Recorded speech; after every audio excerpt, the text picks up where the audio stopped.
ये है पहले का पहला। सबसे पहले बड़ा कोष्टक छोटा कोष्टक तोड़ना, फिर बड़ा कोष्टक तोड़ना। ये बड़ा कोष्टक बराबर कर दिया ऋण 3/5 गुणे ये भी 35 बटे ऋण 12 बड़ा कोष्टक बंद भागे 1/14।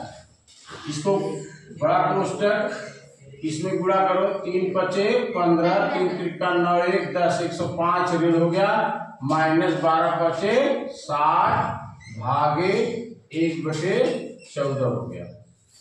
अब ये ऋण ऋण क्या हो गया, धन हो गया। ये हो गया 105/60 गुणे ये भागे को मैंने क्या करते हैं गुणा। जब गुणा करते हैं तो अंश का हर का अंश, ये 14 क्या है हर है तो अंश आ गया, ये हो गया ठीक ना। अब इसको जो है आप गुणा करो या डायरेक्ट भी काट सकते हो। 5 से काटो, 5 दूनी 10, 5 के 5, 5 के 5, 5 दूनी 10, 2 7 14, 2 6 12, ये हुआ 21 × 60/6 × 1, ये हुआ 7 के 7, 7 दूनी 14, ये हुआ 6। ये आपका मान है, यही आया है। हम कर सकते हैं 3 से काट, 3 दूनी 6 और 3 चौक 12, 3 9 27, ये आप हो गया 49/2। ये 3 से ऊपर नीचे कट जाएगा। अभ्यास पहले का दूसरा सवाल है। मैंने सबसे पहले बोला छोटा कोष्टक तोड़ो फिर बड़ा कोष्टक तोड़ो। तो ये बड़ा कोष्टक यहाँ मैंने बराबर लिखा, इसको खोला ऋण 5/9 हो गया। इसको कोष्टक खोला, ये ऋण है, ये ऋण है क्या हो गया धन है, 1/3 हो गया, बड़ा कोष्टक बंद हो गया। आगे की संख्या उतार लो, 5/2। अब इसका देखो क्या करना, आपको लघुत्तम लेना है। बड़ा कोष्टक के अंदर ही इसको लघुत्तम लो। 9 और 3 का लघुत्तम 9, समझ में आया कैसे निकालते हैं इसको एक बार देख लो। 3 और 9 का लघुत्तम, 2 से काटो नहीं कटेगा, 3 से काटो, 3 × 1 = 3, 3 × 3 = 9, फिर 3 से काटो 1 है, 3 × 1 इन दोनों का गुणा करो, 3 × 3 बराबर कितना हो गया 9 हो गया। ये ऋण है, ऋण रख दिया 5 गुणे 9 का भाग 9 में दोगे बाहर जाएगा 1, 1 का गुणा अंश से कर दिया, धन है धन 1। 3 का भाग इसको गुणा कर दो, 3 का भाग दिया, 3 में 3 × 9, 3 से गुणा ऊपर कर दिया, ये हो गया, ये गुणे 5/2 सीधा उतार दिया। अब देखो ये क्या हुआ, बड़ा कोष्टक 5 में 1 का गुणा करोगे ऋण 5 हो गया 1, धन 1 में 3 गुणा करोगे 3 बटे क्या हो गया 9, एक कोष्टक बंद कर दिया, गुणे 5/2 कर दिया। इसके बाद ये है छोटा बड़ा कोष्टक।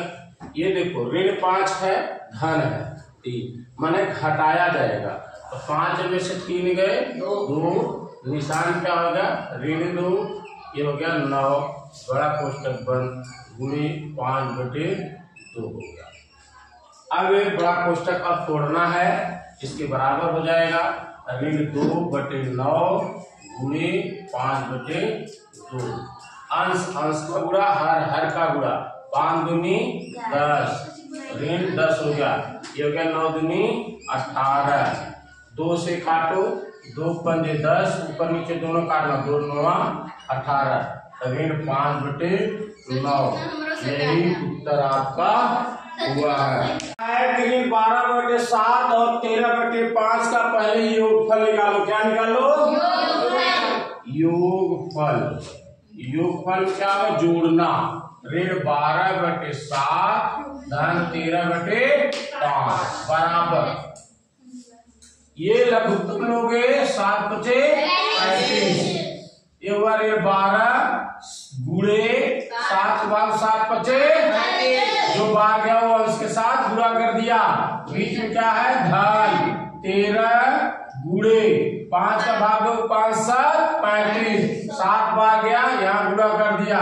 ये देखो -12 × 7 प्लस 13 से 95/35 ये बराबर हो गया, ऋण धन है तो घटाया जाएगा, 91 में से 60 घटाओगे 31 आ जाएगा, निशान बड़ी संख्या का प्लस बटे ए प्लस कितना हो गया 35, ये क्या हो गया आपका योग हो गया। अब करा अंतर, क्या निकालना है अंतर, बराबर ऋण 12/7 माइनस 13/5 बराबर इसका भी क्या हो जाएगा 35, लघुत्तम ऋण 12 गुणे 7 का भाग दोगे 35, 7 बचे 5 का गुणा, ये क्या है ऋण, फिर ये 13 गुणे इसका 5 7 35, 7 का गुणा करके सेम आएगा, माइनस 60 12 बचे 60 माइनस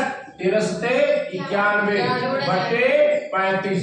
यही देखो ध्यान दो, ये ऋण धन था तो जोड़ा गया, घटाया गया, ऋण धन था तो घटाया, ये ऋण है तो जोड़ा जाएगा, जोड़ दो 1 9 6 15, यही आया ना, ये निशान क्या होगा ऋण बटे 35, ये इसका अंतर आ गया। कारण योगफल में उनके अंतर से गुणा करो, तो योगफल कितना है 31/35 गुणे 100 ऋण 151 बटे 35 गुणा कर दो 151 गुणे 31 1 5 1 3 3 5 15 3 1 3 1 4 1 5 3 8 6 4, ये हो गया ऋण 4681 बटे 35 गुणे 35 करो कितना आएगा 5 के 25 2 5 15 2 17 3 बचे, ठीक है ना, 3 बचे 15 1 3 त्रिका 9 1 10 5 7 5 12 2, ये हो गया 1225, ये आपका उत्तर हो गया।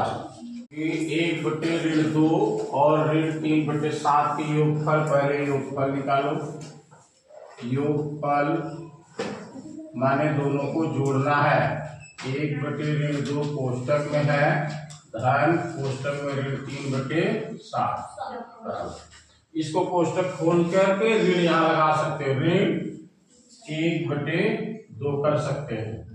कैसे कर सकते हैं पता है इसको, 1/2 गुणे ऋण 1 ऊपर गुणे ऋण 1 नीचे, उसी संख्या से ऊपर गुणा कर दिया उसी संख्या से नीचे, तो ये क्या हो गया ऋण ऋण धन हो गया, ये 1 गुणिया 2 हो गया, 1 गुणे 1 माने 1, ये ऋण ऊपर आ गया, उसी तरह ये ऋण जो है ऊपर आ गया, समझ में आया नहीं आ, फिर प्लस ये कोष्टक जब खोलोगे तो ये माइनस है, ये क्या हो जाएगा धन का ऋण हो जाएगा, 3/7 हो गया।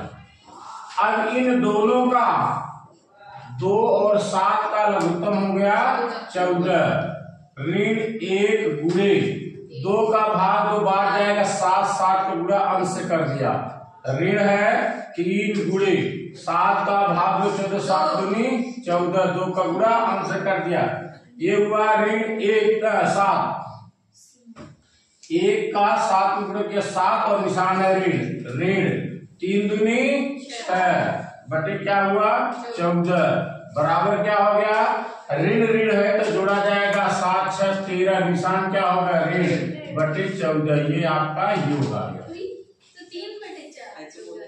ठीक ना। अब इसके बाद इसका गुणनफल निकालना, क्या निकालना है गुणनफल, गुणनफल माने इसका इसमें गुणा करना, 1/2 गुणे ऋण 3/7 बराबर इसका गुणा इसमें करो 3 1 3 ऋण 3 हो गया, इसका गुणा इसमें करो 7 दूनी 14 ऋण हो गया, ऋण ऋण धन हो गया, क्या हो गया 3/14। अब कह रहा है कि गुणनफल से भाग देना, इसका भाग इसमें देना है, तो क्या हो जाएगा ऋण 13/14 कोष्टक में भागे 3/14, ये भाग देना है। अब देखो इसको हमने बताया ऋण 13/14 भाग के क्या किया मुख मोड़ दिया गुणा किया, तो 14 ऊपर चला गया 3 नीचे आ गया, 14 14 कट गया, यहाँ पे 1 बचा, यहाँ पे 1 बचा, 1 तो गुणा 13 किया, 13 और ये किया 3, ये आपका उत्तर हो गया। नहीं है, कहते हैं कि पहला है सत्य असत 1/a का गुणात्मक प्रतिलोम a है, जबकि a डज नॉट 0 है। a डज नॉट 0 माने या a बराबर नहीं है 0 के, यानी 0 a का मान 0 नहीं है। अब देखो इसको क्या करते हैं, a/a का गुणात्मक प्रतिलोम क्या होता है, इसका अंश का हर का अंश, तो ये क्या हो गया a/a को गुणात्मक प्रतिलोम क्या हो गया, गुणात्मक प्रतिलोम a/a। किसी भी संख्या से 1 से भाग दोगे कितना आएगा a, तो ये कह रहा a/a का गुणात्मक प्रतिलोम a है, तो यहाँ हमने देख लिया a/a का गुणात्मक प्रतिलोम a/1 बराबर a, इसका मतलब क्या है, सत्य है। दूसरा बताओ, ऋणात्मक परिमेय संख्या का योगात्मक प्रतिलोम धनात्मक प्रतिलोम संख्या नहीं होता है। जैसे क्या होता है कि 5 का योगात्मक प्रतिलोम क्या होता है, -5 है ना।